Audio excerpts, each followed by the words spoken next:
तो गुरु कृपा करके हमारे जीवन में से दोषों को दूर करते हैं और ऐसी दवा देते हैं। बापू खाने वाली दवा नहीं देते, दोषों का निवारण करने की गुरुदेव दवा देते हैं। जैसे एक दोष है कर्म करने में, हम संसार में कर्म करते हैं तो एक नासमझी दोष है, दूसरा दोष है बड़प्पन, ये दूसरा दोष है कर्म में, तीसरा दोष है राग, चौथा है द्वेष और पांचवा है अभिनिवेश। ये कर्म करने में 5 दोष हैं। इन 5 में से 1, 2, 3 दोषों के कारण हमारे कर्म हमको दुख देने वाले हो जाते हैं। तो बापूजी इन दोषों को दूर करने की दवाई देते हैं। तो दवाई बापू कौन सी देते हैं? खाने वाली दवाई नहीं देते हैं। खाने को तो भले बापूजी थोड़ा प्रसाद दे देते हैं, कई बार सबको बंटवाते हैं। और मैं जिस दवाई की बात कर रहा हूं कि इन 5 दोषों को दूर करने के लिए बापू कौन सी दवा देते हैं कि एक तो अपने सत्संग के द्वारा परमार्थ का बोध कराते हैं, तो नासमझी ये पहला दोष मिटता है ना।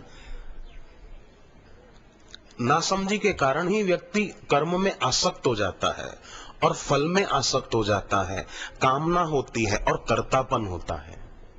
कर्म में कामना, ये करूं तो मुझे ये मिले, ये करूं तो मुझे ये मिले, कर्तापन, मैं करूं मैं करूं मैं करूं।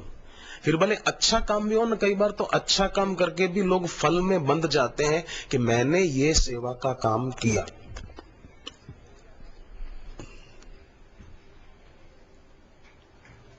बहुत लोग इसमें धोखा खा जाते हैं, अच्छे अच्छे लोग। मैंने ये किया, बस बापू को पता चलना चाहिए कि मैंने ये किया है, मैंने ये सेवा की है। बापूजी को पता चलना चाहिए मैंने ये सेवा की है, मैंने इतना किया, मैंने इतना डोनेशन दिया, मैंने ये किया, बापू को पता चल जाए बस। ये संकल्प करें कि हम उन भूलों से बचकर गुरु की कृपा से ही, ईश्वर की कृपा से, इस भगवती भागीरथी की कृपा से ही हम उन भूलों से बचते हुए अपनी यात्रा पूरी करें, अपना कल्याण करें, यह लोक सुखी परलोक सुखी। क्योंकि ये दिखने वाला जीवन जो है ये तो पूरा होगा ही, आज नहीं तो 25-30 साल के बाद, 50 साल के बाद किसी का, वो तो पूरा होना ही है, किसी के रोकने से रुक नहीं सकता। आए अर्जुन सम धनुधारी, धर्मराज सम धर्माचारी, दानी कर्ण समान, जगत में कुछ दिन के मेहमान। कर्ण जैसे दानशील लोग भी चले गए, अर्जुन जैसे धर्माचारी लोग भी चले गए, युधिष्ठिर जी जैसे धर्माचारी लोग भी चले गए, तो आपका और हमारा शरीर सदा तो रहेगा नहीं, पूरा हो जाएगा, अभी भी पूरा हो ही रहा है।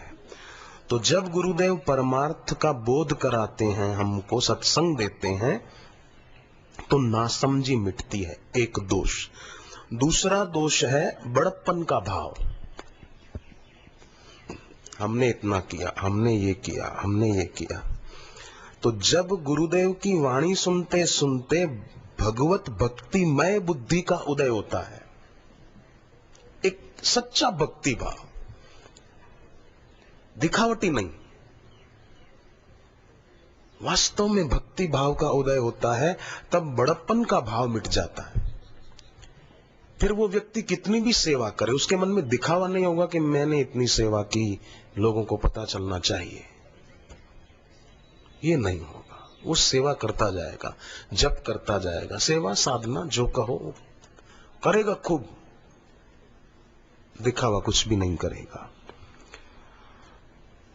और जब सत्संग सुनते हुए, जप ध्यान करते हुए, गुरु भक्ति और गुरु सेवा करते हुए वैराग्य बुद्धि का उदय होता है, तब तीसरा और चौथा दोष, राग और द्वेष, ये दोनों मिट जाते हैं। वैराग्य बुद्धि कि आखिर ये सब कब तक,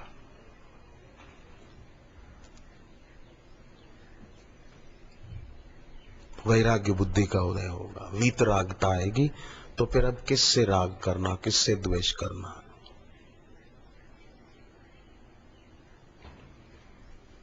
क्यों बंधन बढ़ाना, एक महिला ने एक संत को कहा, महाराज जी मैं तो मेरे पति से मानवता का व्यवहार करती हूँ। आप ही ने कहा था गुरुजी, पर मेरे पति ऐसे हैं कि मेरे से दानवता का व्यवहार करते हैं। तब बताइए, आपने कहा तू मानवता का कर, पर वो दानवता का करते हैं। गुरुजी कैसे गुजारा होगा घर पे, मैं बहुत दुखी रहती हूँ। तो गुरु ने कहा, बेटी वो भले दानवता का करते हैं, पर तू अपनी तरफ से मानवता का ही करना घर पे व्यवहार, क्योंकि तू भी अगर दानवता का करेगी तो ये कर्मों का सिलसिला जारी रहेगा, बंधन बना रहेगा। हो सकता है किसी जन्म में तूने उनसे दानवता का किया हो और अभी वो कर रहे हैं, तो हिसाब किताब बराबर हो रहा है। बेटी तू उनसे दानवता का व्यवहार दोबारा मत करना, तू मानवता का ही करना, नहीं तो फिर गड़बड़ बनी रहेगी, फिर तुझे जन्म लेना पड़ेगा। तुझे अभी और जन्म लेना की इच्छा है क्या? बोले नहीं गुरुजी, तो बस तू सम रहना, गम के समय सम रहो और अपना भजन कम मत होने दो।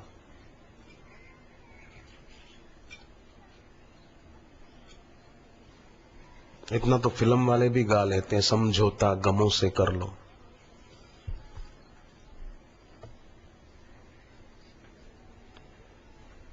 पतझड़ आती है तो कोई बात नहीं, मधुमास भी तो आता है, वसंत ऋतु भी तो आती है। तो जब वैराग्य बुद्धि का उदय होता है तब राग और द्वेष ये दोनों दोष मिटते हैं। और वैराग्य बुद्धि का उदय तभी हो पाएगा कि जब सेवा खूब हो, हृदय शुद्धि होती है तो स्वाभाविक वीतरागता आएगी ही, क्योंकि बुद्धि निर्विकल्प होगी। फिर संसारिक सुख भोग को पाने का संकल्प नहीं उठेगा कि मैं ये करूं, ये नहीं उठेगा।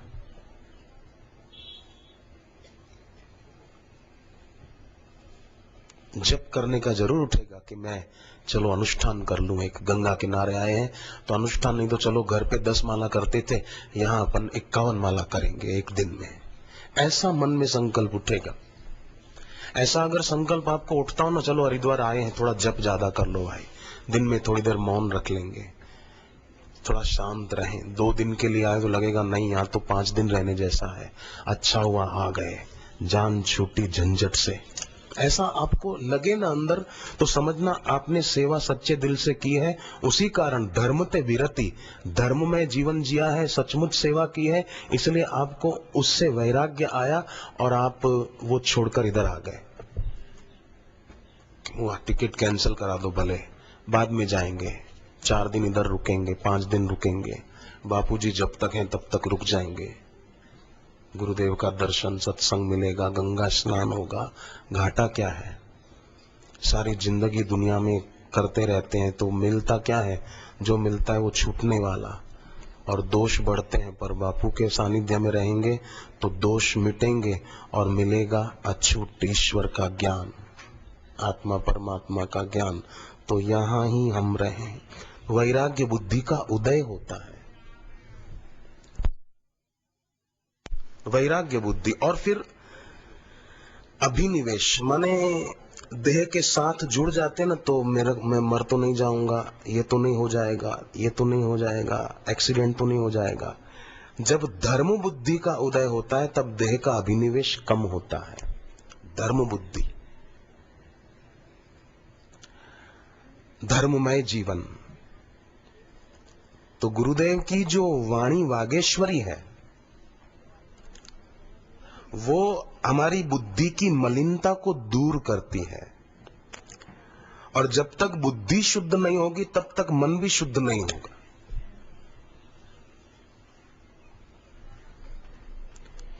इसलिए मैं तो कई विद्यार्थियों को कहता रहता हूं, केवल याद शक्ति अच्छी बनाने के चक्कर में मत पड़ना, बुद्धि भी अच्छी रखना। बुद्धि अच्छी होगी तो याद शक्ति अपने आप अच्छी हो जाएगी।